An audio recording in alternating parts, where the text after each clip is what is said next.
In my classes, I don't go into the history too much because most people just want to learn how to sign, how to communicate with the deaf population. But I've had a look. There's the statistics at the moment. There's just over 150,000 people using BSL in the UK. That's hearing and deaf people. About 125,000 deaf people use BSL as their main language. Yeah. Each country has a different language. Everybody is really surprised when I start teaching and they say, oh, this is universal. And I go, no. Ireland, American have their own, because they do I can't even do it myself, but they have a one-handed alphabet, whereas we have a two-handed alphabet, which is a lot easier. Sign language has been around for centuries, basically.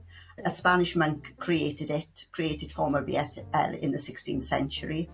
The language then travelled over to France, where a French priest founded the first school for the deaf people.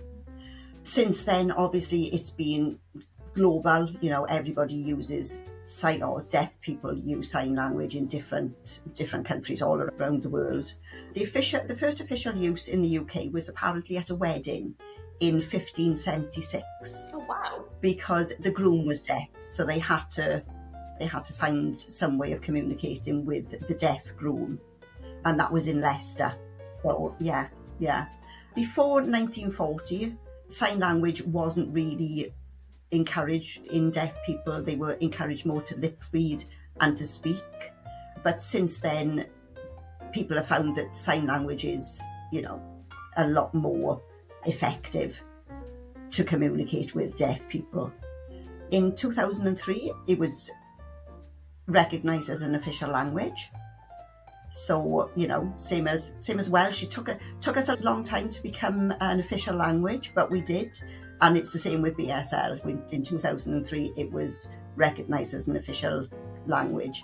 Hopefully, there are talks, and apparently it's been going on for quite some time, but hopefully, from September 2025, BSL will be taught in schools up to GCSE level. Oh wow! So it's so that'll be fantastic, because the thing is, you don't have so many specialist schools for deaf people anymore. They're all integrated. So a lot of the time I get people coming to me and they say, oh, I want to learn sign language because my daughter's in school, or my daughter's best friend is deaf and she wants to learn, and there's nowhere for children to learn at the moment.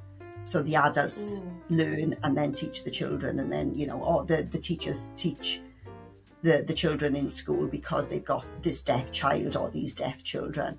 And I have grandchildren in school at the moment, and every Christmas they've done, for the last few years, they've done a Christmas concert, and when they sing in, they do it with sign language as well, which I think is amazing. Oh wow! So my grandchildren are 7 and 9. So for the past couple of years, you've got these little sponges who are, finding out what the sign for Merry Christmas is, and, enjoy and happy and all those type of signs. So, hopefully by the time my grandchildren get to secondary school, they'll be able to take it up as another language.